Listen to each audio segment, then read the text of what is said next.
Welcome. So today we're going to be making the Christmas tree FPP pillow.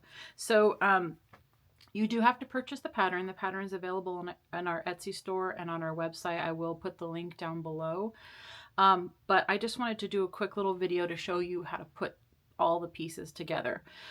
So you're going to go ahead and get all your supplies ready. So for this particular pattern, you need quilt batting, you need the background fabric. The sizes are going to be in the pattern, but I will go ahead and try to recall what those sizes are. I think these are 19.5 by 5 3/4. These are 9 inches by 2.5 inches. These are, I think, 14 3/4 by 18.5. Your batting is going to be 20 by 20. And then there's a various list of background pieces for your FPP pieces.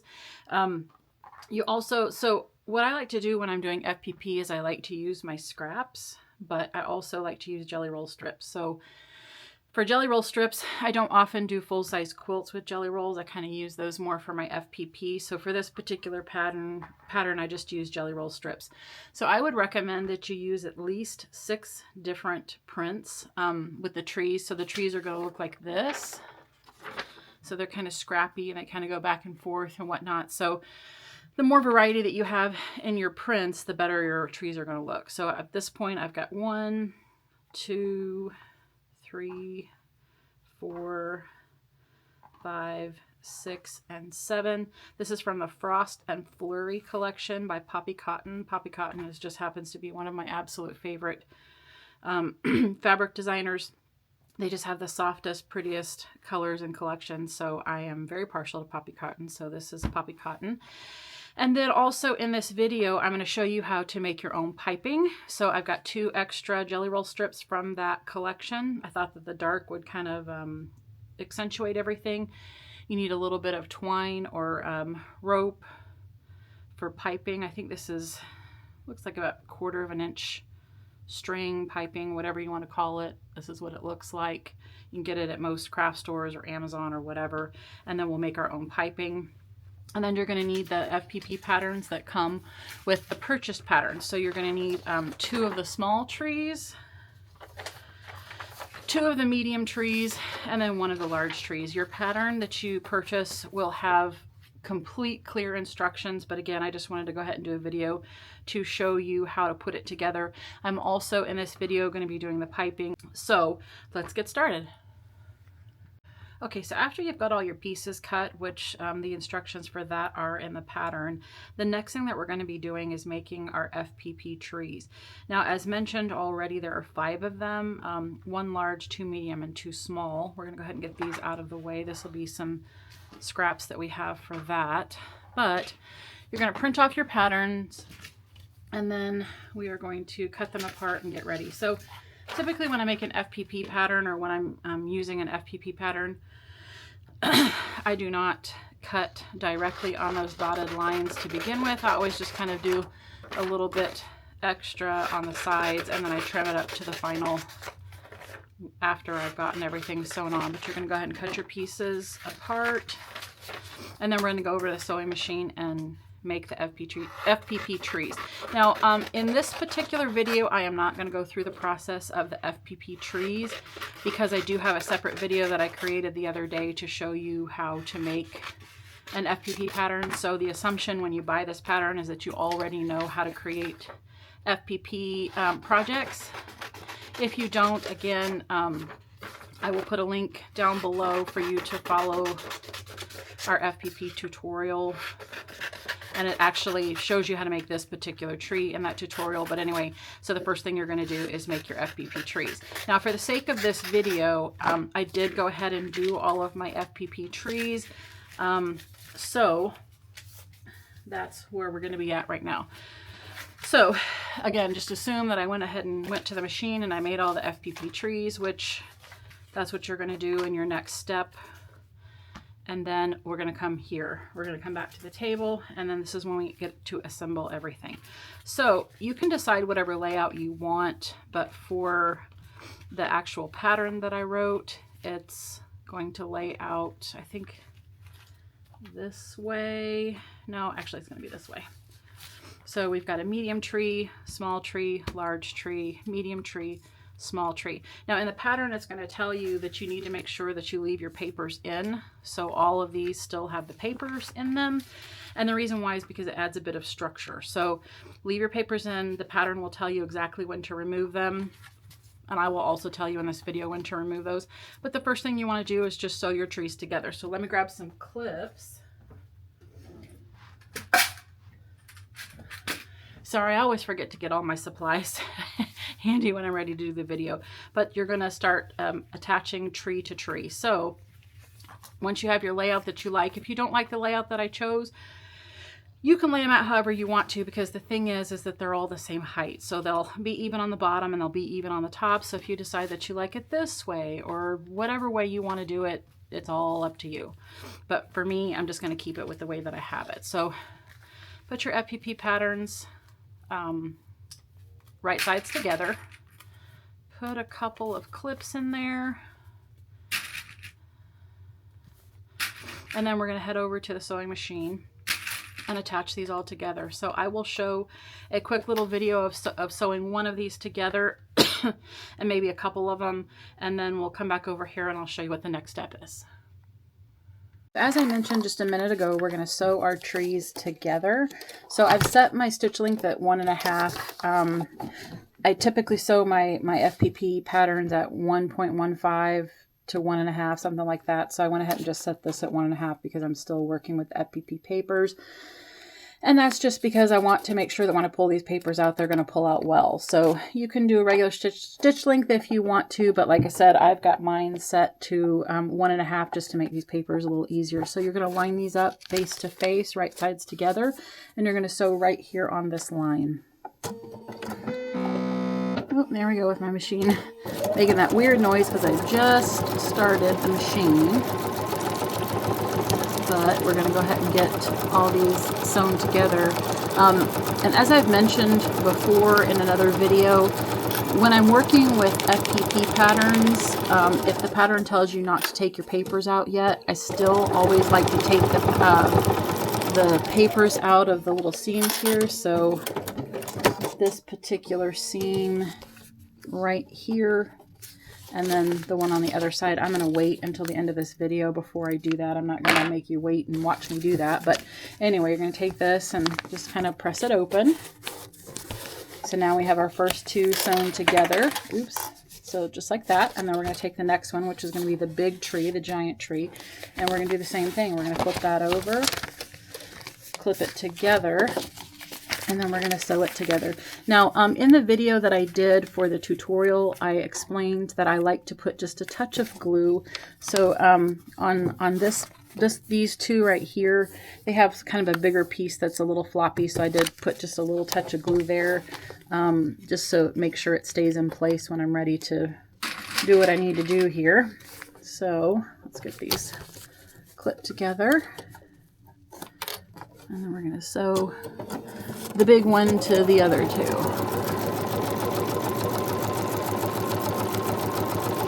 I came up with this tree pillow idea in my bed the other night. Actually, it's been about 8 days now since I thought about this pillow pattern, and I decided that I was going to work one up and see what we'd come up with, and I absolutely loved it. And the one that I made for my first sample, I did with the embroidery and the piping, and then when I went to go write the pattern, I realized that that might be a little bit difficult to write in the pattern, at least for me, who's a new pattern writer. It's just something that I'm not super comfortable with, so I did not write it in the pattern. I'm just going to offer it as a bonus, but okay, now let me go back here. Now we have these three sewn together. We're going to take that fourth one, which is another medium size. So we've got medium, small, large, and now another medium. We're going to add this one to the set.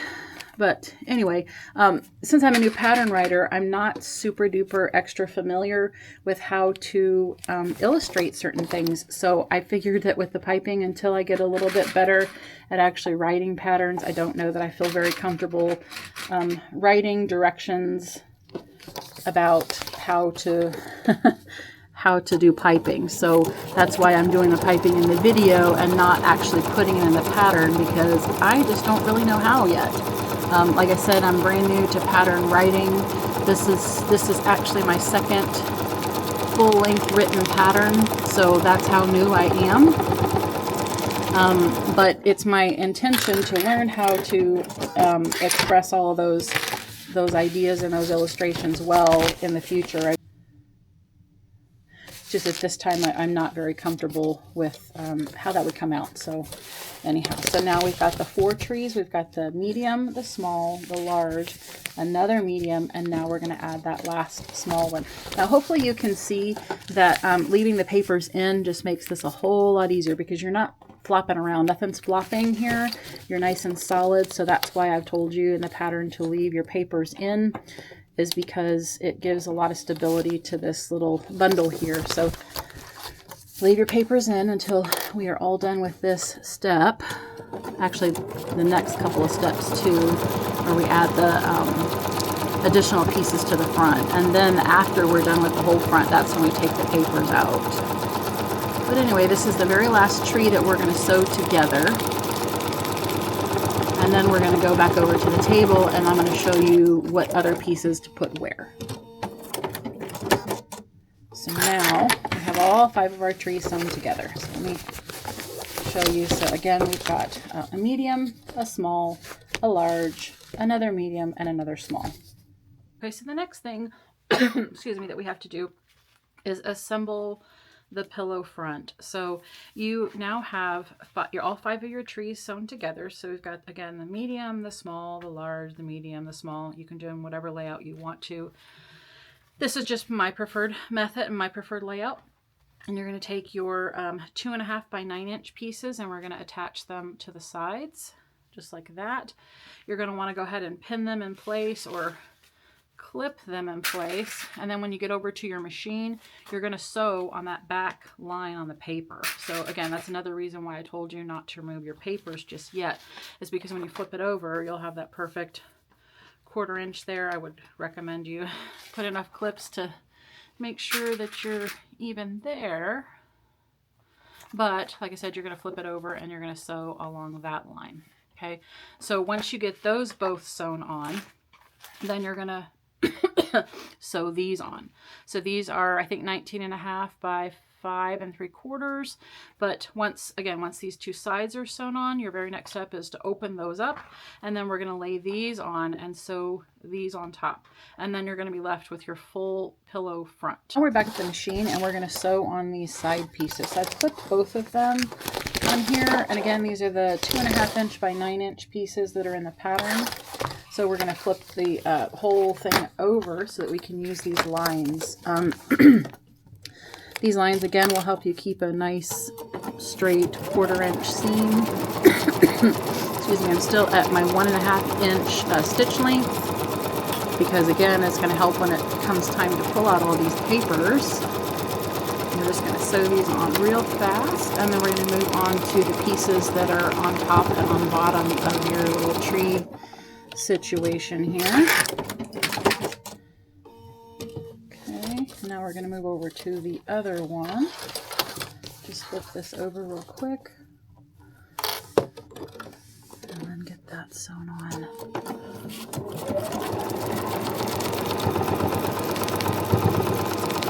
I like this project because it's pretty straightforward. Yes, I know that there's some FPP involved, and the FPP is a little bit well, I guess maybe it is a little bit more involved than I was thinking, but for me, I think it's just a breeze.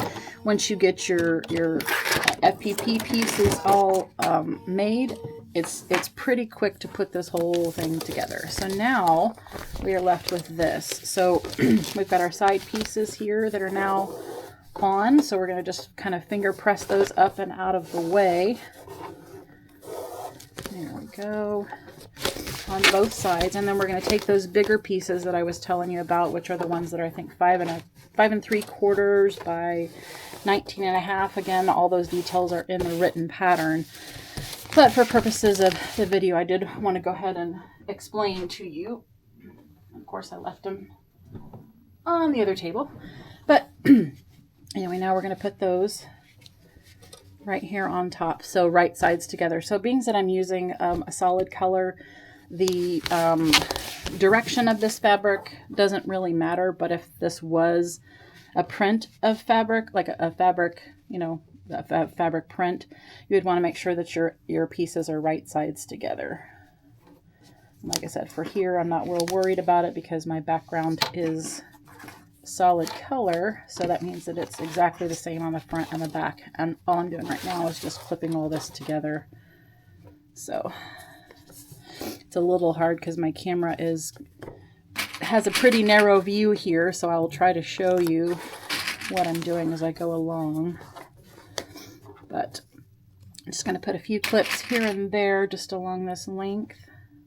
And then I'm going to go ahead and do the same with the second side just so I can do them real quick all together. But anyway, we're going to get this, oops, yikesy, up and pinned together.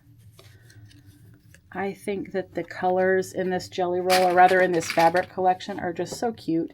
The other samples that I made, like the sample that I made for the cover photo, are more traditional Christmas colors, I guess, with the blues and the greens and the reds and all that stuff. But these colors are a little less traditional, but I really love them. One of my daughters has a pink, well, kind of like a rose gold Christmas tree, and I just think it's so pretty because it's just, again, a little bit non-traditional as far as the colors. I'm a little bit more traditional with my Christmas tree, but I really love this fabric collection. Anyway, we're going to get that pinned on, or clipped on, and now we're going to take this whole thing and flip it over so that we can use those lines. So at this very edges here, you won't have your lines, and that's okay. Looks like I was off just a touch, so I'm just going to move that over. But we're just using that same 1/4 inch seam line until we get to the printed line. We'll just use this 1/4 inch, so I'm using my 1/4 inch foot, so I'm lining it up right there. We'll just sew along that line. See, this is just super quick and easy when you have the paper still in, because it gives you just that absolute guide of where you're supposed to go. I just love it, leaving those papers in like that. And I'm doing a little bit of adjusting here underneath because it looks like my white fabric on top shifted a little bit, and that's okay. And the reason why that's okay is because the pattern gives you like an extra inch all the way around. So when it comes to trimming up the final pieces, you do have a little bit of extra give, so that way if there's any wonkiness when you quilt or when you're sewing it all together, you can still end up with a perfect 18 by 18 finished pillow cover. So before we sew it all together, your pillow cover is going to be unfinished 18.5 inches. And then when we sew it all together with that 1/4 inch, you're going to have a finished pillow cover of 18 inches. So there's the one side, and we're going to flip this over real fast and do the second side. And if you can see, I'm a little bit off with my alignment here, but that's okay because again, I've got all kinds of, well, not all kinds of, but I have some extra, an extra inch in the pattern to account for any of that, because I don't know about you, but I'm never super precise. I want to produce good things, but I tend not to stress myself out about imperfections, because honestly, no one's really going to look, and if they do look, well then, you know, if they criticize, then I guess that's on them. But for me, I'm not really worried about little tiny inconsistencies. That's just the way that I roll, and it has served me just fine. So hopefully you won't stress either if you have anything that's slightly off, or, you know, didn't line up exactly the way that you wanted to. If you want perfection, well, hopefully you can still get it with my pattern, because I do believe that I put everything in there precisely. But again, that's going to be up to you. Anyway, now we are done with this, and we're going to take this back over to the table, and we're going to set this up so that you can get it quilted, and then we will be done with the pillow front. Okay, so now we're back at the sewing table, and this is what we are left with. So we have a pillow front that's assembled, and sewn all together, but we still have all these papers in the back. Now,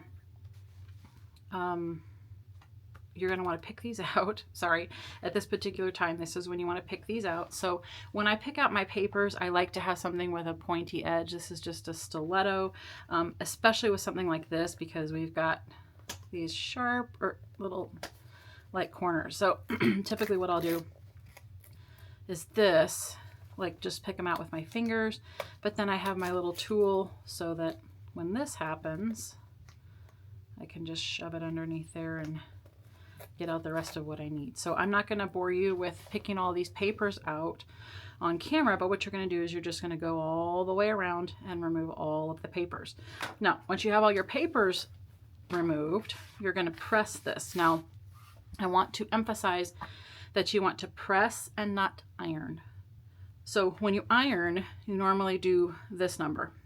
Now, we all know that fabric distorts. So if you're doing this, you're going to distort the pillow top. So you don't want to do that. So what I recommend is just pressing with your iron. So press here, move your iron and press here, move your iron and press here, and just kind of all the way across. Once you get your pillow front ironed, then you're going to bring over your piece of batting, which I believe is 20 by 20 in the pattern. And you're going to get it nice and smooth. Lay your pillow top on top of it. And then you want to pin it every few, let's see, about every 5 to 6 inches. And then you're going to want to quilt that. So take your little safety pins or your quilting pins. I would say probably put 9. That's the way that I did it when I did my other sample. Just put, you know, oops, a couple of pins here and here. I'm not pinning this because obviously I still have my papers in, but you're going to want to pin this, and then you're going to quilt it as desired. And you know, you can quilt it any which way you want to. You can do the diagonals and then go back this way so that it creates little diamonds. You can just do straight. You can do whatever it is you want to. For my couple of samples, I just did straight. And in order to keep my my pillow looking symmetrical, I started at this center point. Okay, so I just took my ruler and I found my center point, marked the center point, and then I quilted 0.75 inches or 3/4 of an inch all the way this way. Then I flipped it around and did all the way this way.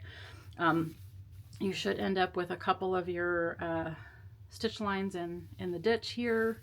But anyway, you just quilt it however you want to. You can even take it to an embroidery machine and do edge-to-edge quilting. You can take it to the long armor. You can do whatever it is you want. But quilt it, and then we will come back here and I'll show you how to assemble the whole thing. We're into the quilting portion of our pillow, and I decided to go ahead and do a diagonal pattern on this instead of the straight line quilting that I've done in some of my other samples. So if you can see, I've made a diagonal mark here. I just picked a spot.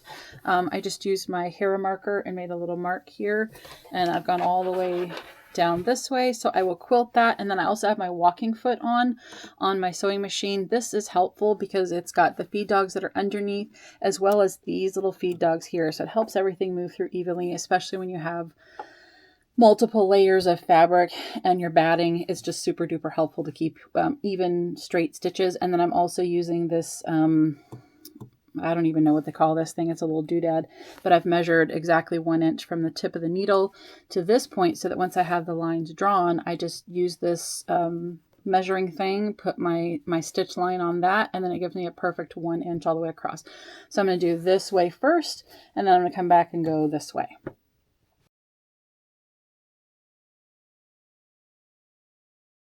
Okay, so now that we have our pillow cover quilted, we're going to trim it all up. So I decided to go ahead and do a diamond pattern of quilting on this one. The reason why I did is because I've been doing the straight line on a couple of the other samples that I made, and I thought that a diagonal was going to look pretty nice, and I quite like it. So again, you can quilt it however you wish. I just did a diamond one. Now, when we trim this up, so there's about 1 inch or so left over all the way around, so about 1/2 inch on each side.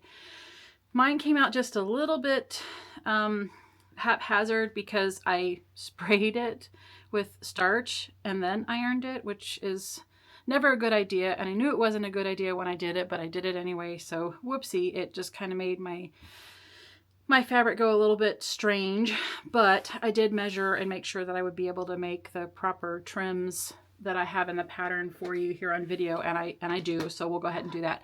So when you trim this up, you're going to want to make your trees stay in the center, and the way that you're going to do that is you're going to measure from this line on each side, so the ones that are on the outsides of the trees, and then the lines that are on the top and the bottom of the trees. So we'll start over here, and you're going to measure 5 inches from that tree. So if you follow the seam line in your 5-inch mark on the ruler, which hopefully I can do straight, that looks pretty good, and then we're just going to trim that off. And then we're going to do the same thing on the top. 5 inches. Now again, we have a little bit of wonkiness, so whoopsie, but still I'm going to measure from this point and this point, make sure that those on the 5-inch mark are pretty good. That way it'll keep me pretty square, hopefully. Maybe a little bit different, but oops. And there's my cutter. I tend to violently throw my cutter. I don't know why that is, but I do. I'll try not to do that as much on camera. And now we go to the sides. And on the sides, you're going to cut off, you're going to place your mark or your ruler at the 1 3/4 inch. So my seam is right there, and to keep me square I'm going to make sure that I'm square up here. So 1 3/4, let me just double check that. Measure twice, cut once,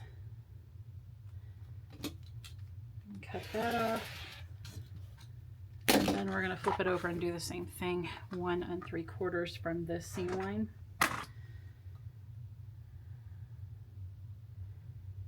Approximately, I say approximately because I'm trying to make sure that I'm square down here. My goal was that 1 3/4. Trim that off, and now I'm left with an 18.5 by 18.5 pillow front. Okay, now we're going to set this aside for the moment, and we're going to start working on the back. So the 2 pieces that you have for the back, I believe these are 18.5 by 14 3/4 ish. You're going to take both of your pieces, and we're going to be working on this long side. So you got the short side over here, the long side, which is the 18.5 inch side. We're going to iron that. So we're going to iron 1/4 inch. You're going to iron it on the wrong side. So being that this is solid, it really doesn't matter. But if you're working with a print, you're going to want to make sure that you iron on the wrong side. Now, I'm going to eyeball my 1/4 inch. I do not recommend that you eyeball 1/4 inch. I'm eyeballing it just because of, you know, for the sake of the video, I just want to kind of get this done quicker, but I would recommend that you use a seam or an ironing ruler. There's rulers that have that are made of a specific material that have measurements on them that you can iron right onto, and it does not disturb the iron, doesn't ruin the iron, but it gives you a nice even mark. But like I said, we're going to go ahead and just eyeball this 1/4 inch, and then you're going to fold it over and do another 1/4 inch. Now this is all towards the back side, so this is the wrong side. This is what's going to make your envelope back.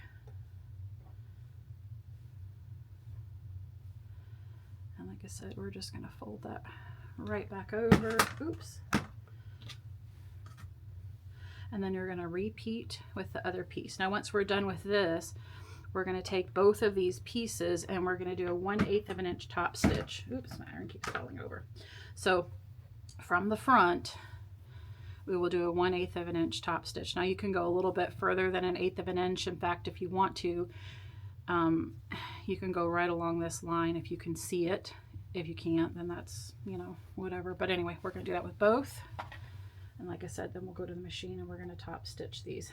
So now we're back at the machine and we're just going to sew a little top stitch on these back pieces. I'm going to probably go just a little bit. Oh, actually, you know what? I'm going to go right about a 1/4 inch, a little bit inside the 1/4 inch, just because I want to make sure that I enclose as much or get that back part secured as much as possible. Just make sure that you're nice and folded over. Oops. That way, you know, you're making sure that you're sewing down the right parts there. And it looks like I was a little bit over on my 1/4 inch folds over here, which means that I can go ahead and do a 1/4 inch seam, and I'm still enclosing everything in the back.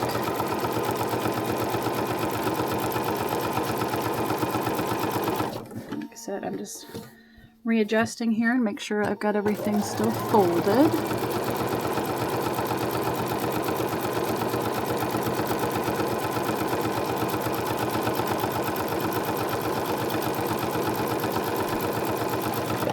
Then this is what we have. Oops.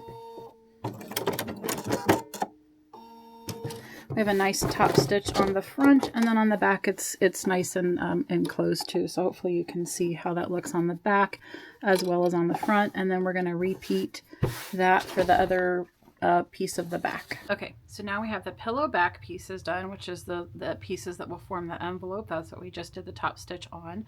We have the pillow front done, and next we're going to work on the piping. So I'm just going to go ahead and get these up and out of the way, and I'm going to show you how to make some piping out of jelly roll strips. So I like to use the jelly roll strips that are in the jelly roll that I used for the FPP pieces, but they're just a little too wide for me.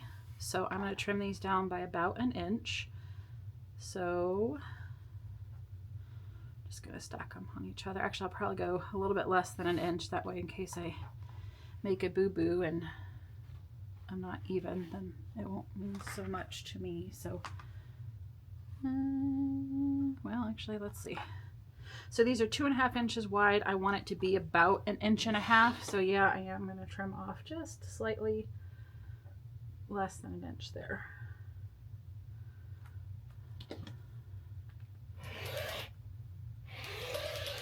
Okay, I'll set those aside for another project another day. But next, we want to go ahead and trim off the selvages.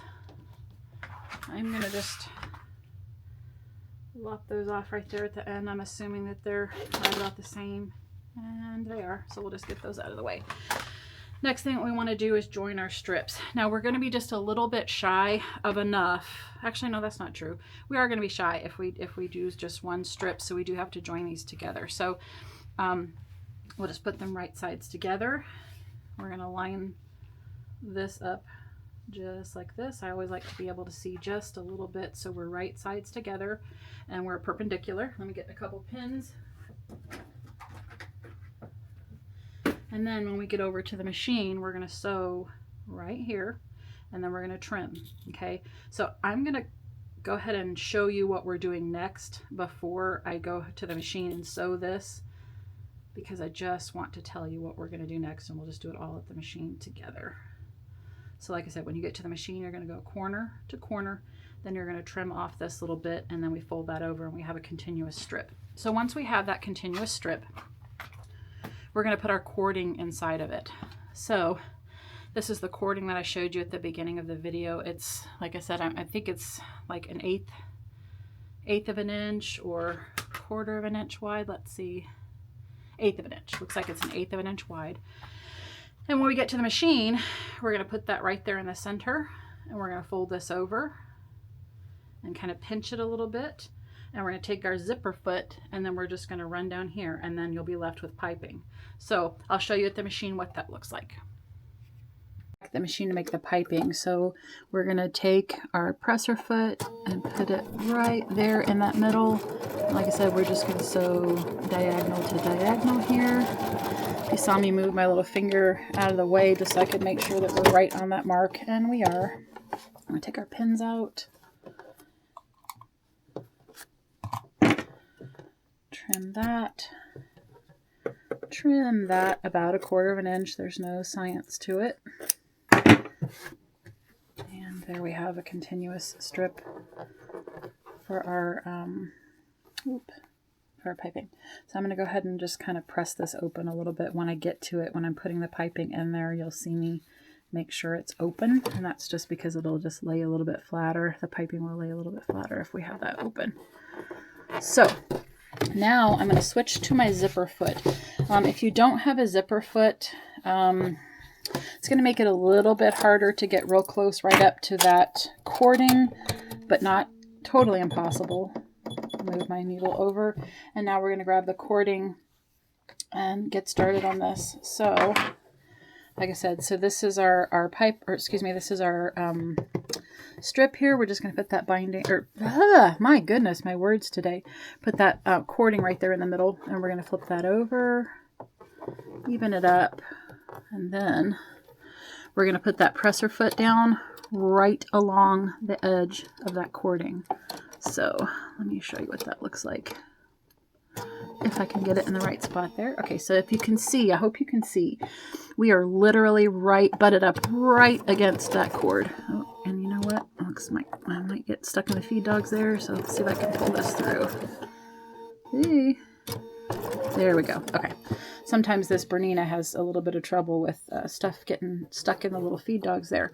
So what I'm doing is down here at the end, I'm pinching this to just kind of make sure that my edges are even. And then I'm just going to kind of take my fingernails and make sure that I'm nice and tight and snug up against that cording.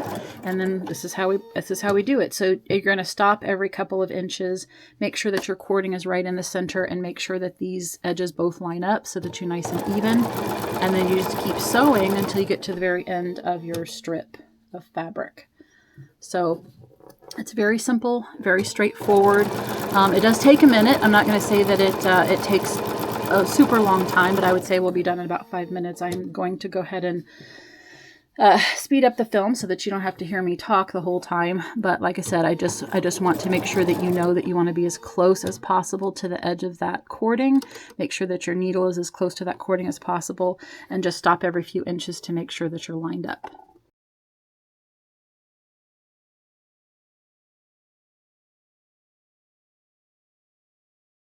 Okay, so now that we've made our beautiful piping, it is time to attach it to the pillow cover. So at the end of it, I did leave a little bit open, and you'll see why, but this is what your piping is going to look like. I probably should have used a little red thread or the pinkish, whatever color that is, thread, but I just used white. Most of it's going to get covered up anyway, so I'm not overly concerned about it, but this is what your piping looks like. So you have, let's see, 42, about 84 inches of piping, which is plenty to do your pillow. So we're going to start at the bottom of the pillow. So your pillow cover is going to be face up, and we're going to take your piping and just start pinning it to your pillow cover. So this, let's see, this seam allowance here is, or this edge piece here is about 1/2 inch. So that means your seam allowance is going to end up being 1/2 inch all the way around. So your pillow cover is going to be about 17.5 inches square rather than 18 inches square by adding this piping. But honestly, it's not really going to matter when you put your pillow form in it anyway. So again, I'm not overly worried about this kind of stuff. And you know what? Actually, I'm going to switch to clips real quick instead of pins. I think clips might serve us just a little bit better. So anyway, you're going to start attaching your piping, or clipping it to your pillow cover. And when you get to your corner, let me show you how to handle your corners. So when you get to your corner, you're just going to clip it. So right about here, so that's what, about 1/2 inch to 1/4 inch before you get to the end. Just take your scissors and clip, but do not clip into the stitches. Do not clip into those stitches right there. Just kind of clip a little bit here, and this is so we can turn around the corner. So what we're going to do is you're just going to kind of hold it here. So grab some clips, clip it there at the corner, and then you're going to turn it. So see how we've just made that corner now because of those little clips that we, or not clips, the snips that we put in there. Now we can turn real nicely at the corner. So when your pillow is open and your pillow form's all flipped around and everything's ready, that's going to look like a nice squared up edge there. So it might look a little bit funny right now, but once your pillow is done, it's going to look totally normal. So just keep clipping your piping all the way around, and then we'll do the same thing at every corner. And like I said, I really am excited to see what this piping looks like on this pillow cover, because all you're going to see is this little bit of red here. You're not going to see all of this here, but I'm hoping that it'll make all the little red in that pop. So I'm really kind of excited to see how this looks in the end. And we'll do our little clips. You can do, you know, 2 or 3 clips. I'd say about 1/4 of an inch apart. Sometimes I over clip, and that is totally fine because, again, that's not something that you're going to see. Let's see, let's move that down just a touch. And there we go. Yeah, okay. And we're going to get it all the way around here. And by using a jelly roll strip from the jelly roll that we used here, that helps us make sure that everything is nice and coordinating too. So if you're doing your FPPs from yardage or from scraps or whatever, then obviously you're going to need to choose some sort of a coordinating strip here. As I mentioned, a jelly roll is 2.5 inches, and you really only need about 1.5 inches if you're using the 1/8 of an inch piping. So whatever fabric you may have laying around, that's just 1/8 of an inch wide, or not 1/8 of an inch, 1.5 inches wide. That's what you can use to make your piping. And I find that homemade piping is just so much better. I know that you can buy piping at the store, but I find that homemade piping is so much better because you can make it coordinate with whatever you want to. You don't have to worry about buying it and bringing it home and trying to match your fabric to the piping. You can literally just choose the fabric that you want the piping to be, and there you are. So almost done. And I will show you how to finish this at the machine. It's going to be a little bit hard for me to describe here, most likely, so I think it's going to be easier if I just describe how to finish it off when we get to the machine.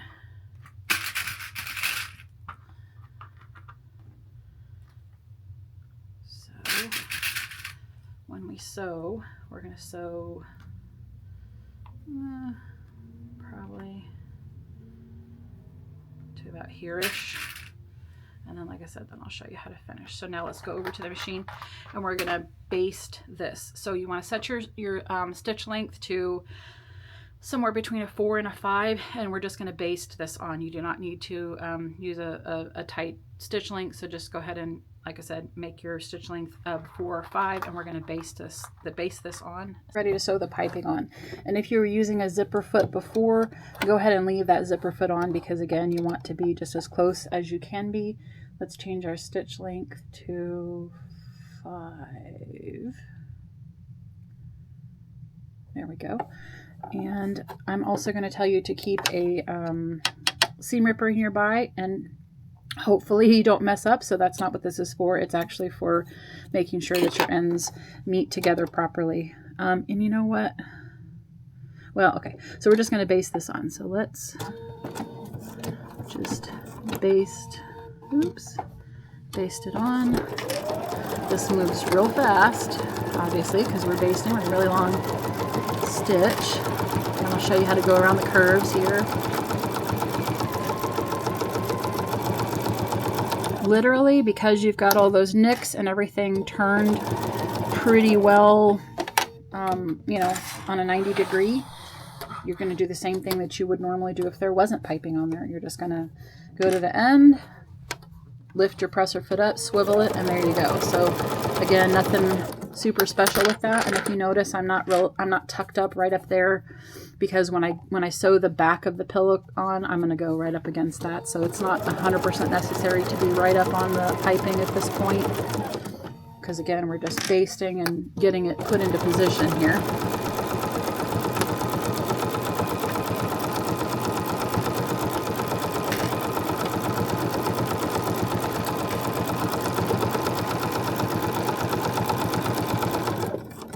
Same thing on this corner. Just going to take it down to about 1/4 of an inch.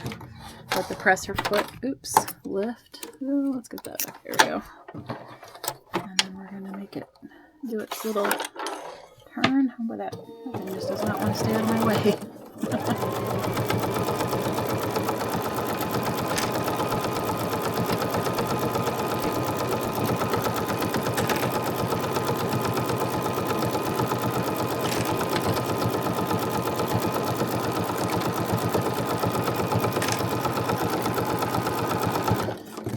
got another corner.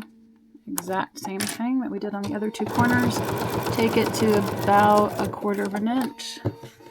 Lift your presser foot up and start heading down the other side.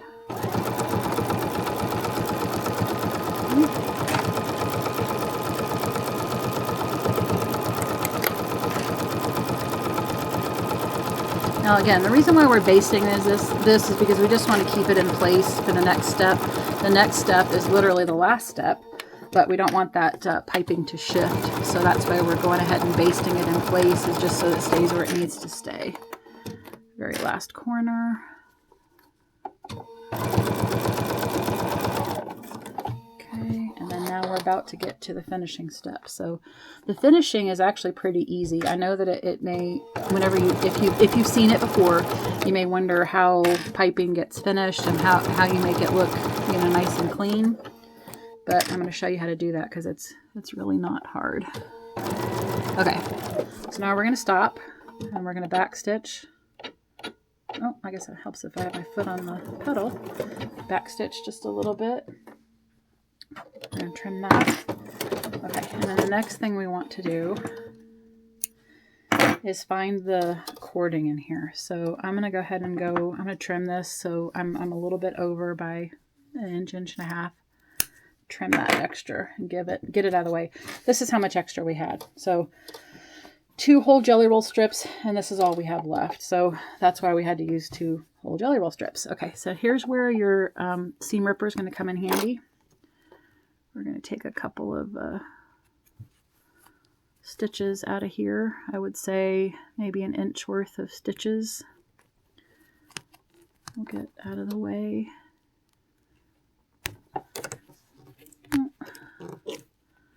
I like to just kind of rip them myself, but you know, some people don't. Anyway, okay, so here's what we're going to do. So we're going to decide which one's going to be the overlap, which is going to be this one. And it's real similar to the way you join your bound edges when you're working with an actual like quilt binding. You're doing a little bit of the overlapping and all that other stuff. But anyway, here's what we're going to do. Oh, you know what? I just clipped the wrong thing. We're going to just clip right here. And I'm clipping right there because that's where my stitching ends. So we're going to lay this down. Oh, well, hold on. I'm sorry. Okay, so on this one, we're going to see this one that has all this excess here? We're going to take this in and fold it just a little bit, like about 1/4 of an inch. So just fold it under like that. And then you're going to lay it down next to this one. Actually, right on top. No. Sorry. I'm going to lay it down like that. So you see where we are? So hopefully you can see we're all folded down right here with this one. And then this one, we're going to take it and we're just going to kind of overlap it into there. You see? And now we have a little excess rope or twine or cording or whatever. We're going to cut that off. So basically now your cording meets the cording. So this cording end here meets that cording right there. So you're just going to tuck it inside just like that. And now we're going to fold it back over. So if you notice, you see this little seam right here. This was the little part that we folded over. Then we tucked that one inside and now it's nice and clean. And because the cording end meets the cording end, we are all perfectly aligned. And so it looks like there's not even a break in the cording. So I'm going to tuck in right here. I know I said not to worry about tucking in, but at this particular part you do want to tuck in. Ooh, get that string out of the way. So now we're going to tuck right in. And we're still under the basting, so that's fine. And that way we're going to get that end all finished up. So now, if you're just straight looking at it, you probably can't even figure out where that seam is, can you? It is right here. Okay, so now we're going to meet back over at the table and I'll show you how to finish. So now we are back to finish up your beautiful pillow cover. So we've basted on the piping just right here. And then now we're going to put the backing on. So one of the samples that I made, I did some embroidery. I just embroidered some Merry Christmas down here and then some snowflakes here, there, and wherever. if you're going to put embroidery on your pillow, I would do your embroidery before you put the piping on. But anyway, this is our last step now. So we're going to take the back pieces that we had. This stays up. You can either do it with these upright or this upright, but basically they have to be right side to right side. So at this point, we're right side up. So then these are going to be right side down. So you're going to take your pillow cover back, and then you're just going to kind of line them up side to side. Well, you know what? We're going to start this way and then we'll flip it around. That way I'm not sticking my head over there. But we're going to place it right there. And we're going to go ahead and clip this into place. A few strategic clips. I'm going to go ahead and clip the corners a little bit just so that it doesn't shift.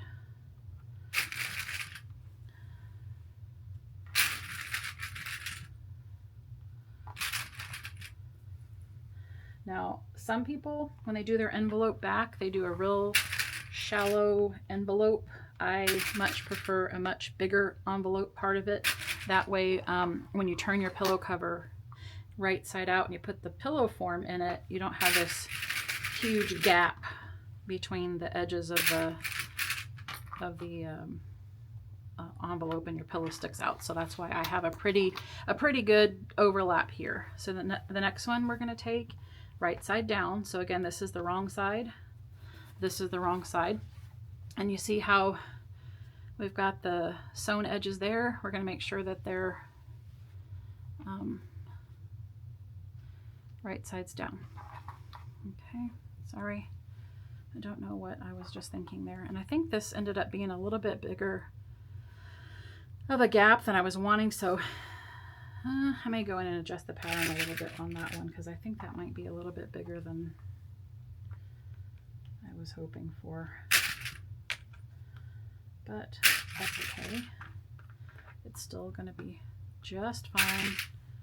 Like I said, it'll keep your pillow nice and secure inside there, and then you won't have that huge, ugly little gap like some pillow covers give you. Okay. And then we're going to go ahead and put one more here. And then flip this around and kind of do the same. Okay, so when we get to the machine, you're going to make sure that your zipper foot is still on the machine, and that's when you're going to tuck into this piping. So when we sew around, we're not going to pay attention to the seam allowance. In general, we're going to pay attention to the piping. So your zipper foot is going to be just as tight as it can possibly be right up against this piping. I would probably go a little slower to make sure that you stay as close as you can. But again, you're going to use your zipper foot. Make sure your needle is all the way over this way, and we're going to sew all the way around as close as you can to that piping. We're going to sew the backing on and get as close as we can to that piping. So my piping is right here. My needle again is all the way over. There's my foot, and we're going to just make sure that we are as close to that piping as we can possibly get. Like I said, you may want to slow down your machine just a little bit to make sure that you're staying as close as you can. Stay just as close as we can. And as far as the corners are concerned, you're going to do the exact same that you did when you when you basted on the piping. Is you're just going to keep sewing, lift up your presser foot. Actually, you can also turn the corner a little bit. So you see how I'm stitching here and I'm turning the corner a bit? You can do that too. And oh, you know what? I just realized I'm still on a basting stitch. Darn it. Let me start all over again with that row, because I do not want a basting stitch. I want a full 2.5 inch stitch length. So don't do what I did and forget. Make sure you go back down to that 2.5 inch stitch length. Duh. Okay, so now we're going to try that again. There we go. That's going to secure it a little bit better.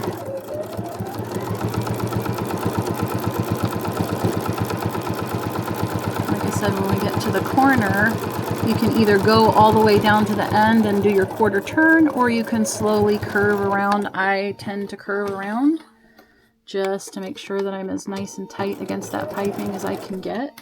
But again, you do what you feel is most comfortable for you. And then just keep sewing. This is pretty fast. This particular part of the project is pretty fast. Like I said, just slow slow your stitching down enough to where you are comfortable in making sure that you're staying close to that piping. For me, I'm using my fingertips here. I don't know if you can tell, but my fingertips are pushing against it, so I know that I'm right there up against that piping. But you just sew as fast as you're comfortable with when it comes to getting this back sewn on and staying close to the piping. Since you can't see the piping, obviously you have to make sure by finger touch how close you are. But just make sure that you're as close as you can be. And like I said, I'm going to slow it down here around the corner, turn, and move my needle just a bit more. Turn it one more time. And just keep sewing all the way around.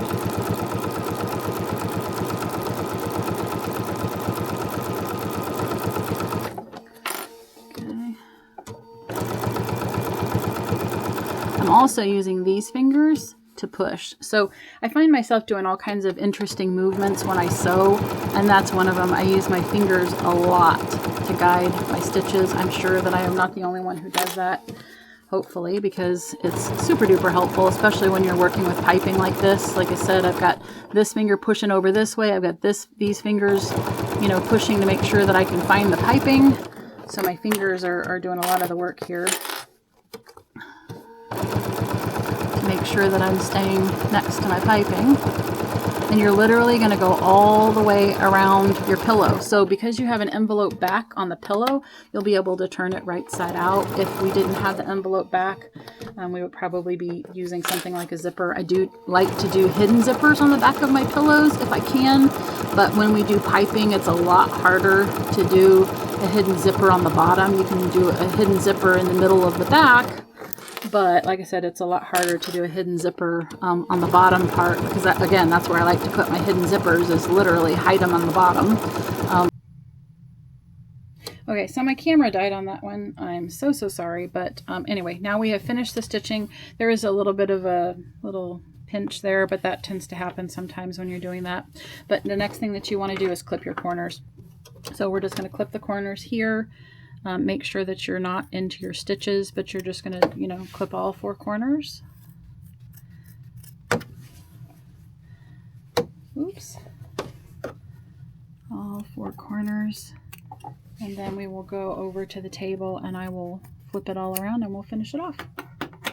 Okay, so now your pillow cover is complete. And we're just going to turn it inside out. Just through that back opening there, that envelope back. And we're going to go ahead and take the little point turner thing that I've got here. This is also my hair marker, but we're going to push out those corners. Actually, you probably don't even need a point turner. Like I said, I've got my little point turner. You can probably just use your fingers. I'm going to turn this thing inside out.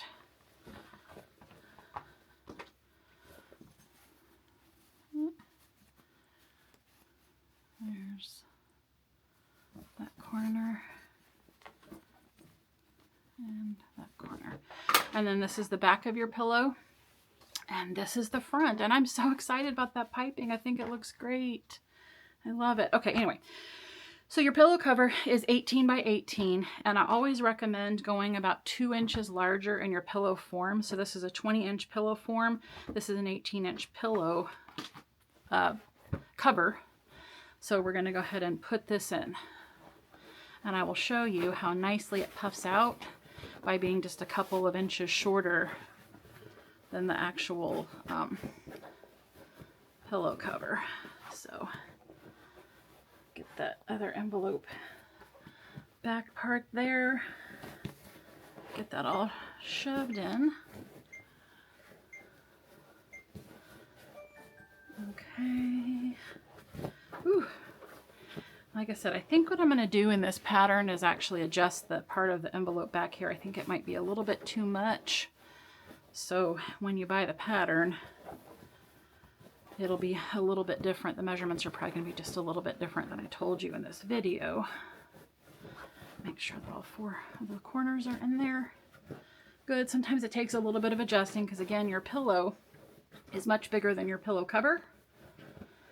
And it's a whole bunch of fluff. So you just kind of maneuver everything. Whew, let's see, there we go. So there is our pillow. So like I said, you've got a little bit bigger of a pillow than you have your pillow cover, so it makes it nice and full. And now you've got your piping that just really adds to the pillow. So here's your pillow, and this is what the back looks like with that nice deep envelope back, so that way you don't have that big gap that you have sometimes. But anyway, there's your pillow. Hope that you enjoyed making this with me, and if you did like this, I hope that you like and subscribe and leave me a comment and let me know what you want to see next. Thanks.